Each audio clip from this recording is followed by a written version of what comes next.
This is K-Squid, KSQD Santa Cruz 90.7 FM and KSQT Prunedale 89.7 FM. Many voices, one station.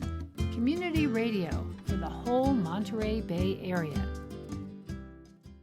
The views and opinions expressed in this program do not necessarily represent those of Natural Bridges Media or KSQD's staff, volunteers, or underwriters.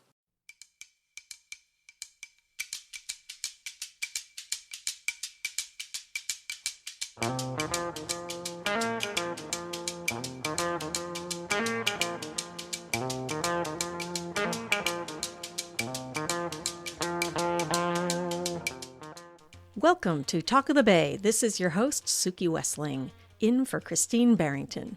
Today we'll discuss some of the many free programs being presented in Santa Cruz County during United Against Hate Week between November 12th and November 20th. United Against Hate Week was created by civic leaders in direct response to the sharp rise in expressions of hate in our communities. The organization, Santa Cruz County United for Safe and Inclusive Communities, SCUSIC, a program of the Resource Center for Nonviolence, empowers local residents to take action in our community and alter the course of this growing intolerance.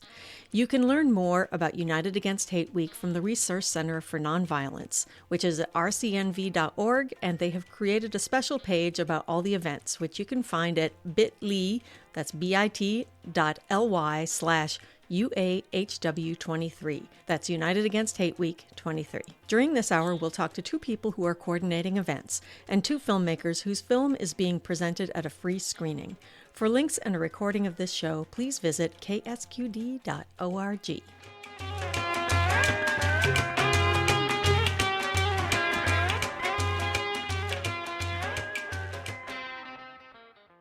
Welcome to Talk of the Bay, Cliff Friedlander. Hi, thanks for having me. I'm a member of SCUSIC, Santa Cruz County United for Safe and Inclusive Communities, which is sponsoring a whole series of events on the week of November 12th through 20th, which is United Against Hate Week. And United Against Hate Week is a national event that really seeks to raise awareness about hate crimes and hate incidents that have been unfortunately on the rise throughout the country. SCUSIC, which is Santa Cruz United, will be presenting many free events during this week. And all of this was produced by a team of volunteers. And I wanted to give a little background about SCUSIC. And it was created 4 years ago, both to document local hate incidents and crimes and to empower local residents to be able to come together and to restore respect and some civil discourse to our community and to really embrace the strength of our diversity and build a more inclusive and equitable community. And it was founded by a woman, Marcy Duprois. And the way I heard about this, Marcy was giving a talk or a presentation to the local NAACP chapter. And she was introducing herself and describing kind of a seminal event that affected her and inspired her to start this group. And that had to do with really the tragic death of her 23-year-old nephew, whose name was Taliesin Namkai Meche, whose nickname was Tilly. And in 2017, Tilly was on a train in Portland, Oregon, and he noticed that two women of color, one who had a hijab, was being harassed by a young and very angry white man. Tilly and two other people on the train, two men, got up to intervene and help, and immediately was attacked by the young white man and stabbed and killed. And as he was lying there dying on the train floor, his last words were basically to tell everyone on the train that I love them. And Marcy was crushed, as was her whole family, by this event. And was inspired to do something to honor the memory of her nephew Tilly, and that's really how Skusik started. And currently, as you mentioned, Skusik is now under the umbrella of the Resource Center for Nonviolence, and Sylvia Morales, who is the coordinator of both the Resource Center, is also the Skusik coordinator. And for me, it's been a very interesting journey being part of this group, in part because it is both diverse and has a very interesting mix of both government, civic people. There are former mayors and active city council people. We have representatives from the library, from the Resource Center, from Surge, who you'll hear from shortly, the County Office of Education, the City of Santa Cruz Police Department, Conflict Resolution Center, the Diversity Center, Asian Pacific Islander Community, Commission for the Prevention Against Violence Against Women, NAACP, Santa Cruz Black, and many other. It's a really interesting mix of people, basically. And that's basically the group that has gotten together to work on creating these, I think, very interesting and hopefully informative series of events this week. Mm-hmm. So the United Against Hate Week, the origins of it's interesting to me that it is, I guess, broader than other more specific, you could say, anti-hate organizations. What do you think is the sort of overall message of having this full week in Santa Cruz and all of these events that you hope to bring the community to? Well, it's really a challenge, and it's a challenge because, unfortunately, as you mentioned, whichever way you look, there are hate issues. There's anti-Semitism, anti-Islamic, anti-transgender, gay, and it's seemingly endless. And one of the difficulties we had was simply trying to even narrow down how can we focus and what do we need to focus on, what's even primary. And so that's not an easy thing to do. And we tried to do as balanced a situation as possible. We've done this. This is our third crack at this, and we've had, again, active participation for 3 different events. And last year, for instance, we had we focused a lot on anti-Semitism, and we produced, but it was more than that. It was a film that we produced called this. I'm sorry. It was called Repairing the World: Stories from the Tree of Life, and it really looked at how the city of Pittsburgh rallied together after the tragic murders at the Tree of Life Temple. And it's part of what really inspired us to want to do things that will activate our community to come together around this, because it's bigger than one issue. This is a multi-pronged effort, and trying to rally all these various components from different aspects of our community. Mm-hmm. So can you speak a little bit about some of the events? This whole hour we'll be speaking with different people involved with different events. So those of you who are listening, keep listening after Cliff is done, because we'll be talking about other events. But Cliff, you have a list of events that you're going to talk about, and maybe we can get a sense of there's just such a wide variety of events. And are all of them free? Yes, all the events are free. And we're going to be, for instance, we're going to be screening three different films.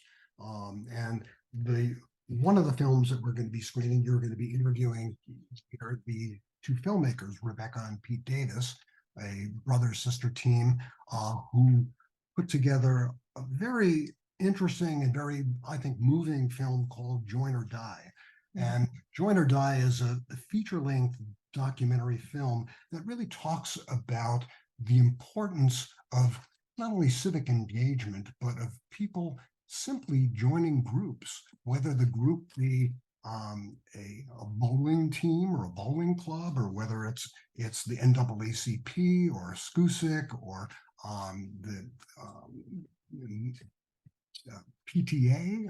It can be any number of things. And what was fascinating about the film was that it really looked at the main figure in it was a guy named Robert Putnam, who was a Harvard professor whose life work was documenting these issues. And anyway, Yeah.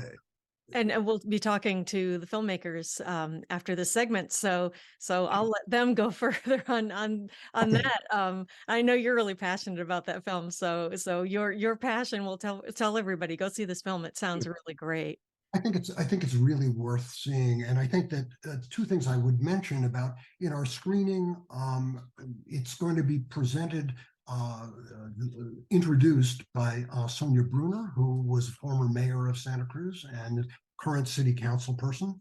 And part of what we've done as SCUSIC is also invited community groups to table and be part of this whole event, as a way of wanting to encourage people to not only see the film, but actually take the next step and engage with various groups, whether it's a political group or a social group or such. And Let's so, hope we have at least one bowling league there. I hope, I hope it happens. And so some of the other things, there's another film, Born to Yeah. Be. Yeah, so Born to Be is another film, and that was a very, very moving film. And one of a whole series of our conversations in SCUSIC was, how do we address some of the really pressing issues that were happening? And all of us really were aware of how there's been this incredible rise of incidents and attacks on the transgender community, particularly by the Republicans, and it's been sort of a sounding board for them to use. And so we were trying to focus a number of events, and one of the events that is going to be the screening of this film called Born to Be. This film is also a documentary, and I was quite moved by this film as well. And it really looks at a surgeon whose name is Jess Ting in New York City, who was working at Mount Sinai Hospital. And when the state of New York decided that insurance companies had to cover transgender medicine and transgender operations, there was no place in New York where people could legally or officially get this done. And Mount Sinai opened this clinic basically to do the transgender surgery. They couldn't find anybody to be a surgeon. No one was interested. And eventually, this Dr. Jess Ting volunteered to do it. And the whole film is the story about his raising awareness and his own coming to understand the importance of this work, and becoming a pioneer in this whole movement. And it's a very, very interesting story. And anyway, that's going to be shown at the Center for Spiritual Living on Monday, November 13th at 7:00. And that's. I wanted to point out that those of you who are scrambling to get a pen or thinking, shoot, I'm in the car, this is all available on rcnv.org. So the dates and times you'll be able to get if you miss them. Sure. Okay. In addition, go ahead and talk briefly about the other events. I want to also mention that there's also a very, very comprehensive web listing from the Santa Cruz Public Library as well. So if you go to the Santa Cruz Public Library, and there's a shortened URL, and it's a bit.ly/, it's basically UAHW, United Against Hate Week 23. So if you go to bit.ly UAHW23, you'll get in-depth look at all these events as well. Great. So some of the other events that are going to be happening, as we mentioned, it is Transgender Awareness Week, and we will be having two events, one in South County in Watsonville, and that's going to be on Sunday, November 19th. And that's going to be a Trans Day of Remembrance and Celebration. It's going to be at 3 o'clock at the Fruition Brewing on 918 East Lake in Watsonville. And that event is really to honor the departed in a safe space and a way of doing community building. A companion event is going to be happening the next day, Monday, November 20th, also a Transgender Day of Remembrance and Vigil, which is going to be at the Resource Center for Nonviolence at 6:30 p.m. On 612 Ocean Street as well. Another event that we're going to be doing also on Sunday the 19th will be a bystander intervention training, and that's going to be at 1 p.m. at the Branciforte Branch Library on 230 Galt Street. And for those who are not familiar with this, it's actually a very empowering workshop to take, because there's so many times there, and I've done this workshop numerous times actually, and it's interesting when if or when you're faced with a situation where you're witnessing someone being harassed, or you're witnessing some kind of a situation that you just intuitively sense is not right. How do you judge, one, whether it's safe for you to intervene, and what ways or what tools or skills can you develop to both assess that and then do something that's actually effective to be able to help the victim of someone who's being harassed. So I really recommend the bystander training. Is fantastic. And Angelee's going to mention another training that is going to be happening as well. So both of those events are quite, I think, quite important and moving. So we're coming up on a break. So I wanted to ask you if you can just say something, from your perspective, you as a person living now, what do you think is the importance of United Against Hate Week this year in particular? Well, there are so many issues, the transgender issues, there's anti-Semitism, there's the whole situation that's exploded in the Middle East and how that's polarized people. And we as a group actually felt badly that we haven't really been able to address that this year. We hope in the coming months to address some of those issues. We just, in terms of planning, it just came up too late in terms of what we were doing. It's an issue that I think is all too real, all too relevant. A lot of times in Santa Cruz, we like to think of ourselves as a really enlightened, special, unique community, which we are. But a lot of times people are not aware of how pervasive these same issues are here in Santa Cruz. For the Asian Pacific community, for the gay and transgender community, for Latino community, for African American community, there Jewish community for that matter, there's many incidents that occur here. And that's also, I think, an interesting sort of segue, is that there's a difference between a hate and crime incident and a hate crime. That one doesn't rise to the level where, say, police are involved. Mm-hmm. Well, the whole rest of the hour we'll be talking more about United Against Hate Week, but I wanted to thank you, Cliff Friedlander, for joining Talk of the Bay. It's been really great to talk to you, and there's just so much. I know that each one of these guests would be able to speak for a whole hour, so thank you for joining us. Well, thanks so much for having us, and we appreciate being able to raise the awareness about this. Thank you. You're welcome. We'll be right back with more Talk of the Bay. Spend your Monday night at the Opera on KSQD Santa Cruz. You'll hear the world's greatest singers tell some of the world's most powerful, romantic, funny, and unforgettable stories, all set to the most glorious music ever composed.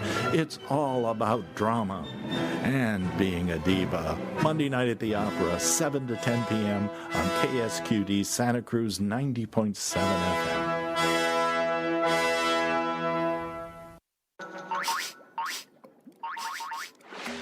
Do you smell it? That smell. The kind of smelly smell. The smelly smell that smells smelly. Why? It's K-Squid, 90.7 FM, Santa Cruz County's community radio station. Welcome back to Talk of the Bay. During today's episode, we're speaking with people involved with presenting Santa Cruz County's annual United Against Hate Week, a program of varied events around the county, all free, that help people learn about the origins of hatred and how we can combat it in ourselves and in our society. In this second segment, we'll speak with two filmmakers who created the film Join or Die, which is being presented on Sunday, November 19th at the 418 Project. Welcome to Talk of the Bay, Rebecca and Pete Davis. Thanks so much for having us. Glad to be here. Hello, hello. Your film, the documentary Join or Die, is being screened in Santa Cruz during United Against Hate Week, which is upcoming. Can you give us a little background about yourselves and why you made this film? Sure. So this film was actually a 5-year project. We are a brother-sister, co-director, producer team. I was working as a journalist for NBC News, covering national news, when we approached Robert Putnam, the subject of this film, in 2017. He was about to retire from teaching. And for those who don't know, Robert Putnam is the author of a book, that got a lot of attention in the year 2000, and has continued to be, a major work of social science. His book, Bowling Alone, which charts the decline of American civic life and joining. So I had been working as a journalist. Pete, my brother, had been a student of Robert Putnam's. And so we approached Bob in 2017 and said, what do you think about us, trying to revisit this famous work and doing a documentary on your life? And he said yes. And that film premiered this year at South by Southwest in March. Yeah, and the three things we really want to get across in the film are three messages we think are really important for the American people to hear. One is that community is really important to democracy. The ordinary civic connections, not even just in political action, but in like a bowling league or a pickleball league or card playing at the house or a dinner party or just knowing your neighbors, is really key to all of the institutions of thriving, and especially our democratic government.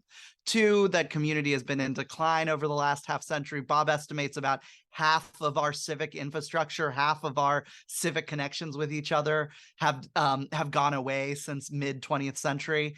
And most importantly, we can turn this around if we stop saying, I'm not really a joiner, and start saying, sign me up.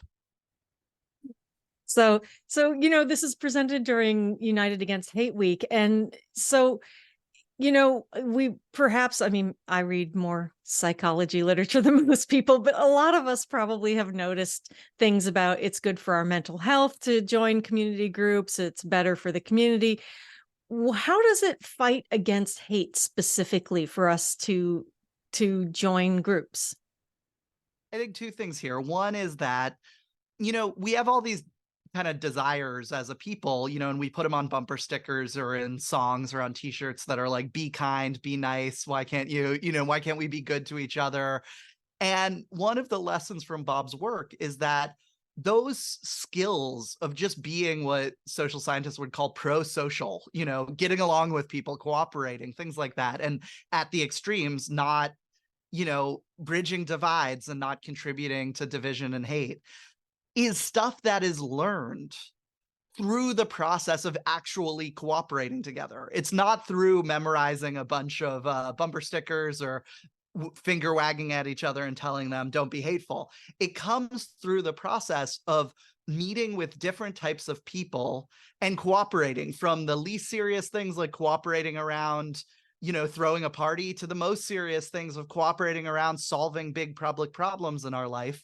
When you do that with enough people, you learn the art of cooperation, of being good, of being kind. And most importantly, in a multiracial democracy, when you learn how to cooperate across difference in clubs and civic projects and in civic life, that's when you learn how to love across difference. And so that's one big part of this. The other big part is, I think a lot of hate groups thrive when we're in a time of isolation and loneliness, when you're trying to find purpose and meaning. If we don't have enough good clubs out there that give you pro-social purpose and meaning, the types of bad clubs that say things like, oh, I'm going to give you purpose by making you see the real enemy here or something, that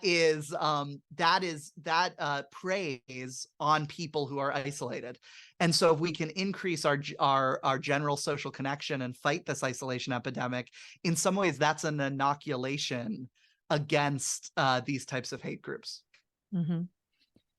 What are the reasons that we're becoming more isolated? What are some of the contributing factors, or even more specifically, what are some of the reasons that people you've interviewed or people that Putnam included in his research gave?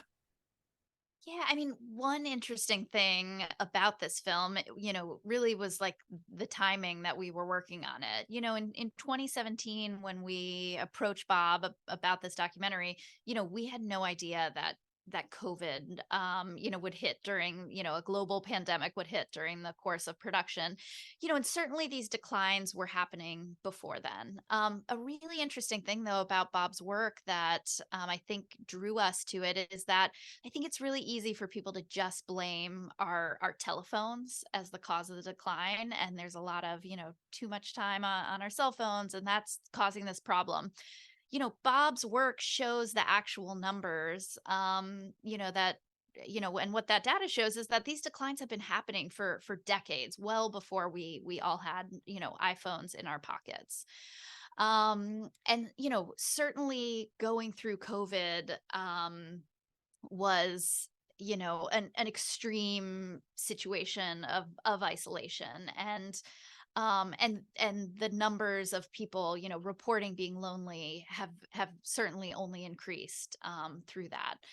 And so I think we started this film in a moment where we knew those declines were happening already and had been happening for decades, but definitely, COVID has, really made things that much more serious. For that reason, the Surgeon General has made, loneliness and isolation, a pillar of his work.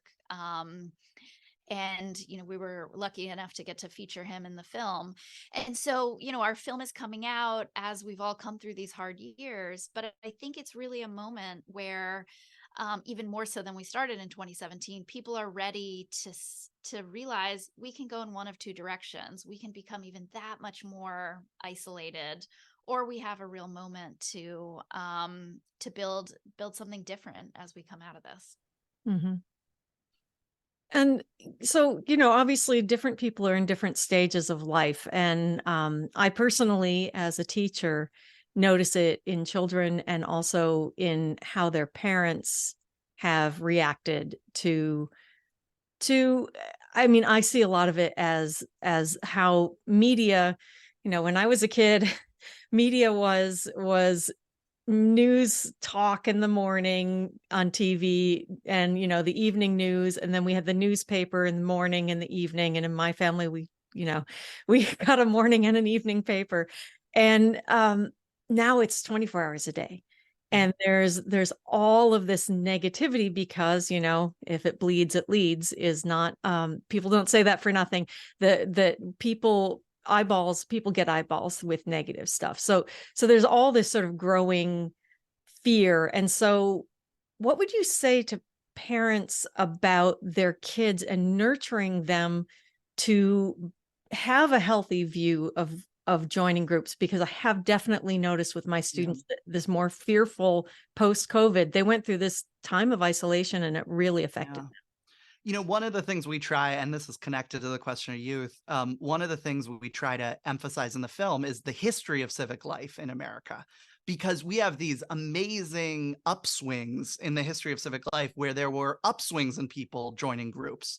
And an especially civically creative period was the progressive era right after the turn of the 19th century. So late 19th century, early 20th century. And there was a flourishing of dozens of these household name groups that we know today, like the Red Cross and the Kiwanis and the Rotary that Girl came Scouts, Boy Scouts. around then. And what's so special is there were so many kids groups that started around then. So the Boy Scouts was brought to America around then.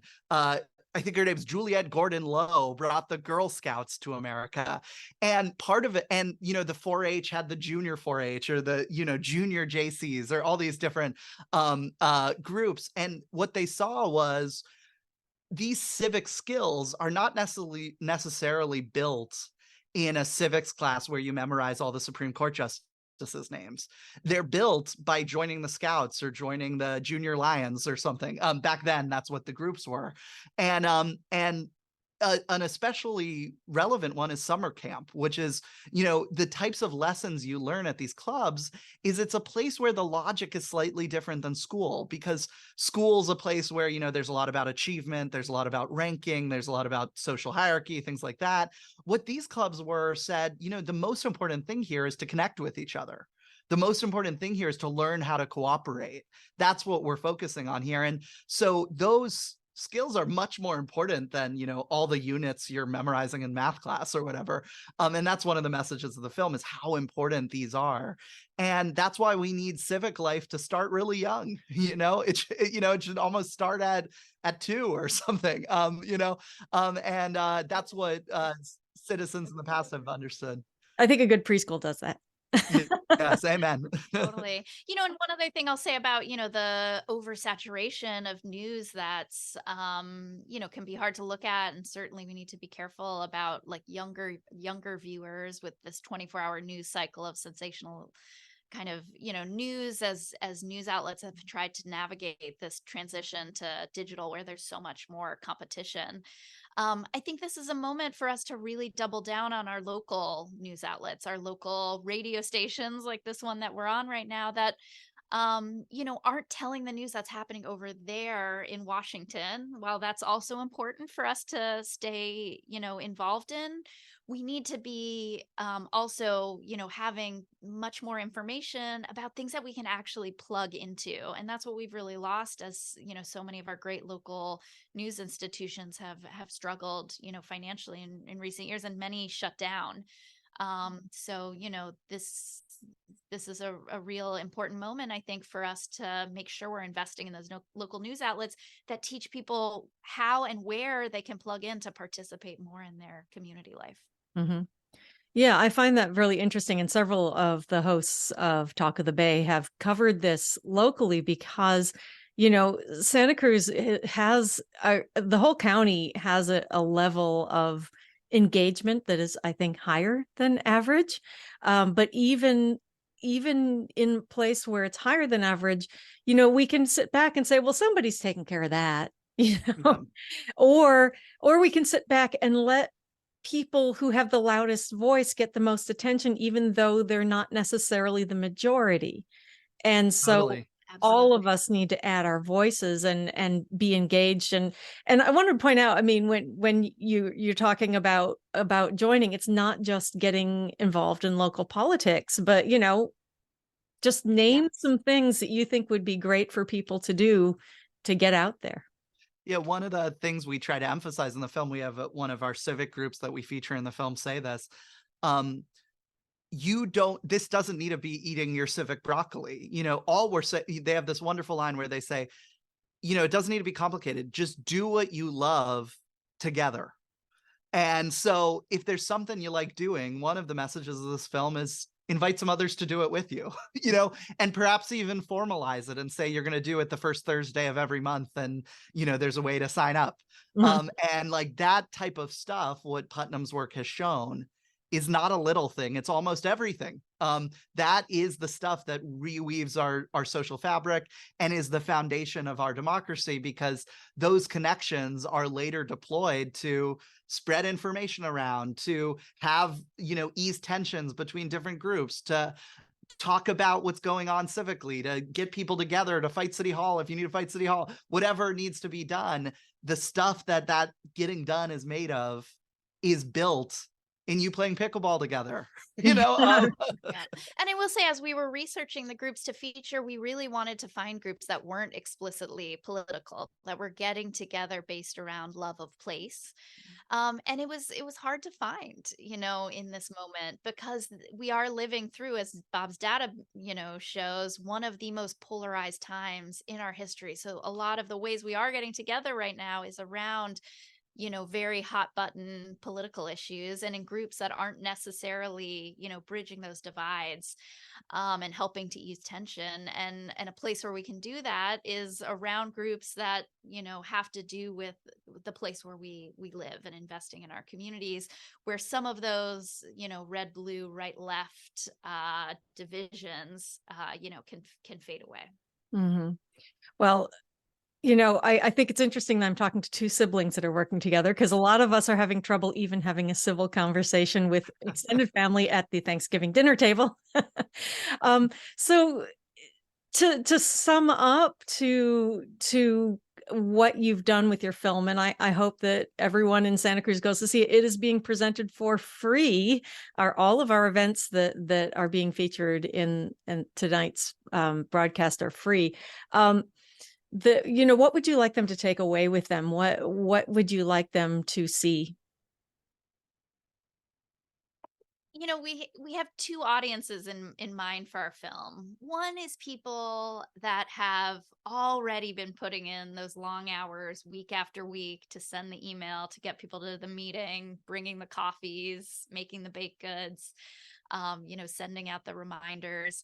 But, maybe are tired because the work is hard in this moment of low joining, to keep getting out there every week and, doing the civic work, and it is work. So to those people, our hope is that we could be some wind at their back, that, the social science data shows the work you're doing is really important for our democracy. It is no small thing.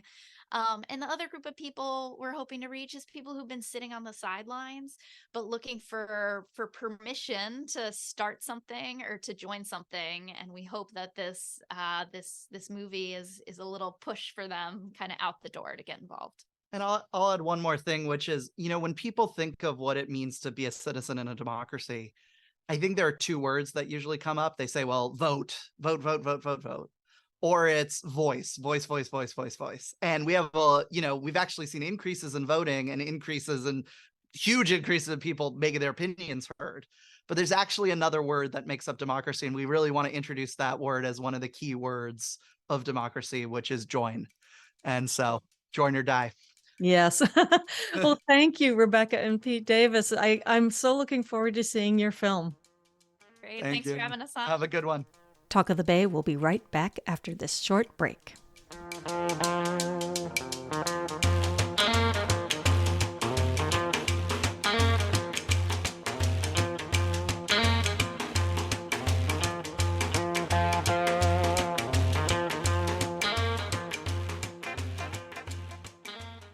KSQD 90.7 FM, your ink spot on the dial. Community radio for all of us. Moment of Truth with Amy Chen Mills is a new K-Squid program addressing the acute crises and opportunities of our day from an emotional, spiritual, and activist perspective. From attacks on democracy to racism and Christo-nationalism to the climate and extinction crises, our program sheds light on humanity's need for spiritual and emotional growth and a recognition of our interdependence with Earth and on one another. I speak with leading thinkers and inspired spiritual teachers of our time, with an emphasis on the BIPOC and the LGBTQ+ communities and women. Join us first and third Mondays on Moment of Truth with Amy Chen Mills at 6 p.m. Pacific Time on KSQD and KSQT FM. Welcome back to Talk of the Bay. In today's episode, we're speaking with the people involved in presenting Santa Cruz County's annual United Against Hate Week, a program of varied events around the county, all free, that help us learn about the origins of hatred and how we can combat it in ourselves and in our society. In this final segment, we speak with Angelee Dion of Surge. Welcome to Talk of the Bay, Angelee Dion. Thank you. It's great to be here. Can you tell us a little bit about yourself and the organization you belong to, Showing Up for Racial Justice? Sure. So I've been a resident of Santa Cruz for the last 35 years. And I was, for a long time, I was an architectural designer. And then there were some changes in my life, and I found activism about 4 years ago, and really got into that. So the first group I worked with was actually Extinction Rebellion, which doesn't exist anymore in Santa Cruz. But when the pandemic came along, that group kind of dissipated. So I pivoted and found Surge, which is Showing Up for Racial Justice. And I've been working with them since spring of 2020. And Surge is a national organization that really its main goal is to bring more white people into the movement for racial justice. Because really we need a lot more white people to care about this and to show up for this issue if things are going to change. And then in Santa Cruz and across the country, there are about 200 chapters across the country. We also work with organizations led by people of color to advance their objectives in any way we can. I mean, it really is just showing up and doing what we can do, and trying to talk about these issues and keep them alive. Mm-hmm. And so you're being part of the United Against Hate Week as an obvious pairing for Surge. What sort of events are you sponsoring? Well, one event that Surge is putting on directly is a calling in workshop.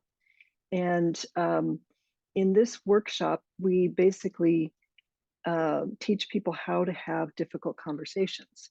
And of course, anytime you're talking about race, in most situations, it's going to be a difficult conversation, sometimes more than others. But it's really just walking people through what Surge has found and other groups have found is the best approach, and then getting to practice it. Mm-hmm. Because it's so important to practice it. If you can have it all in your head, but then when the moment comes to open your mouth, it gets very difficult. Yes. So that's, yeah.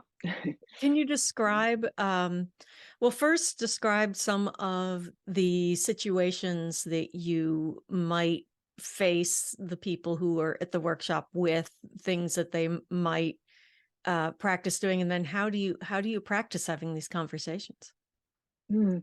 Well, a really common one is, being around, say, the Thanksgiving dinner table with relatives that have very different views from you, and they say something that offends you.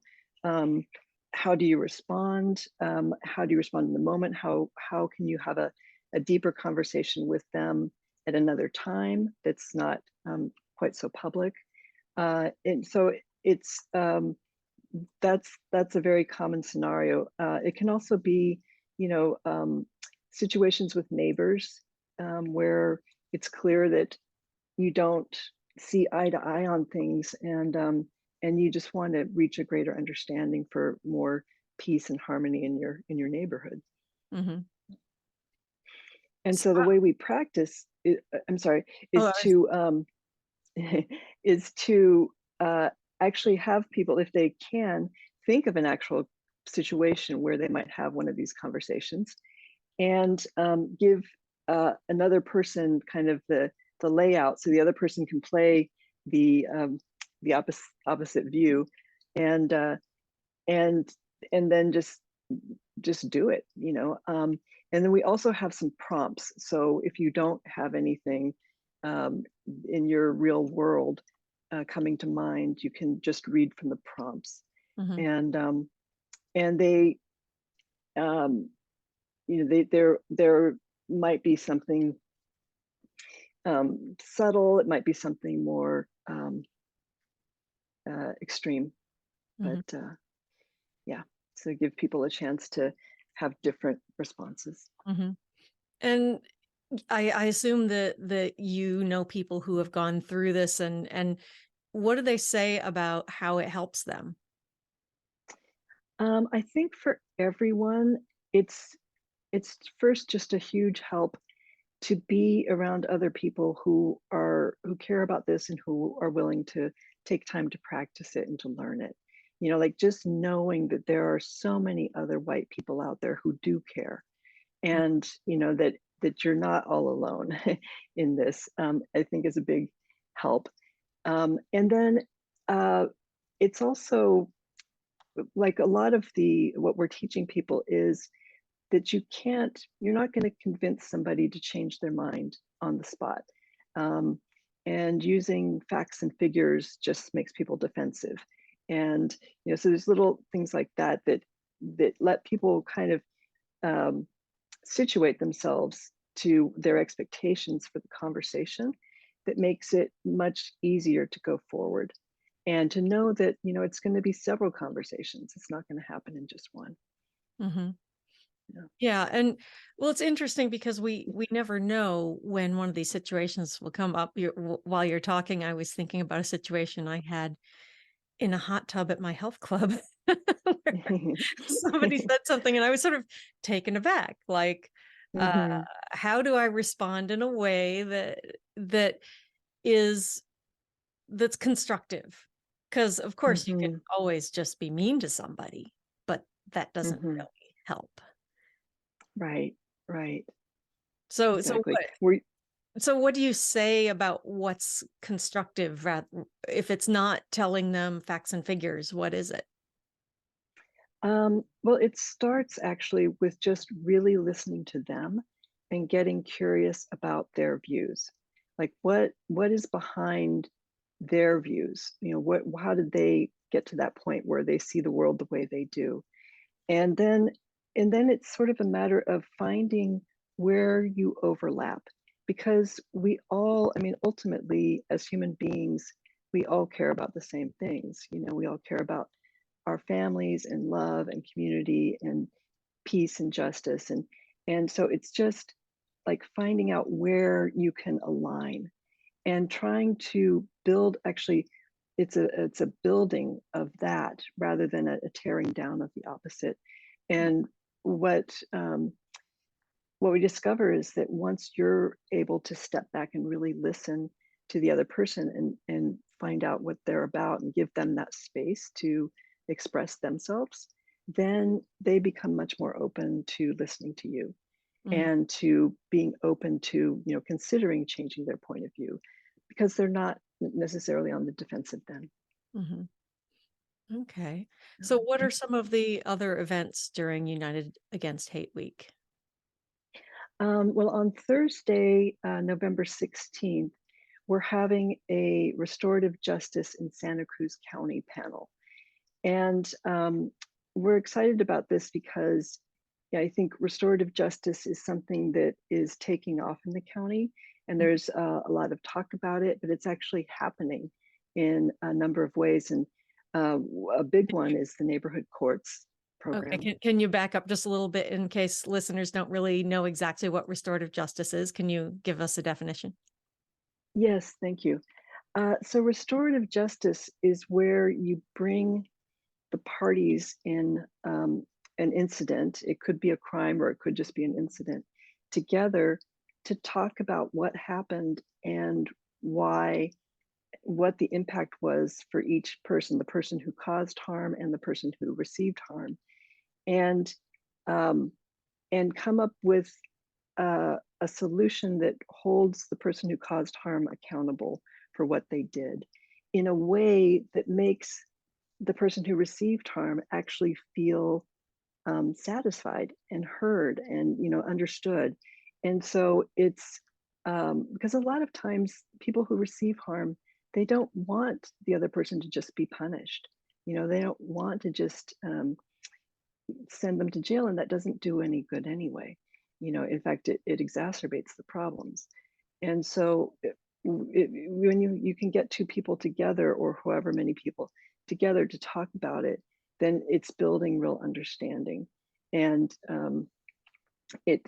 the outcomes are just so much better for both parties. Mhm. So, And so you're having and a so panel discussion. yeah.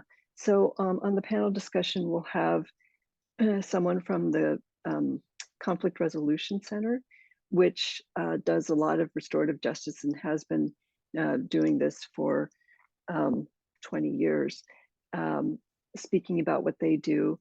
And then we'll also have someone from the Neighborhood Courts program, which is a new program in Santa Cruz County. I think it's been active for about 4 years, but it's also been very successful in using restorative justice to really reach solutions. Mhm. And then we'll have people on the panel who have been on the receiving end of that, and people who are on the causing harm end, hopefully to also talk about what their experience was. So a few people that orchestrate this in the county and what they see is possible maybe in the future using this method. And then also people who have benefited from it as the participants. Mhm.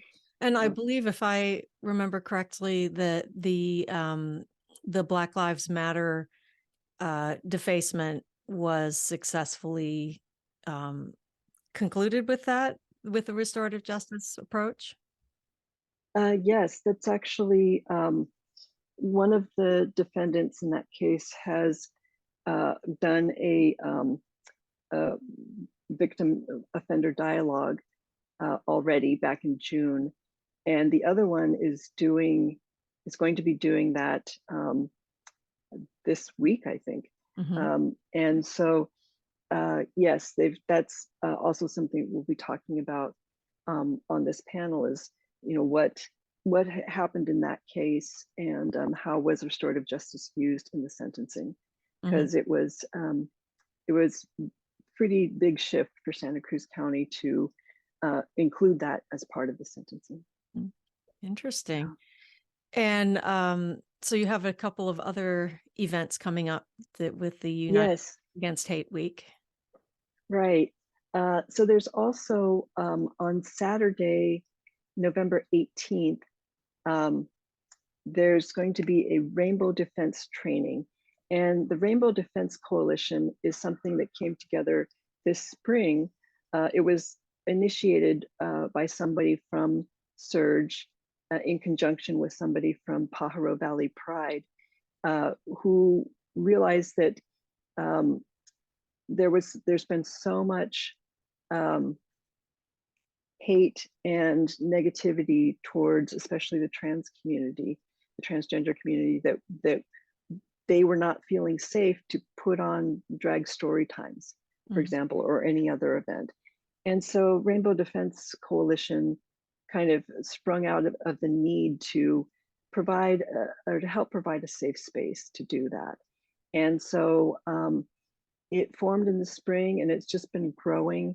We've had, I think, 3 different trainings now, and this will be our 4th on Saturday, November 18th.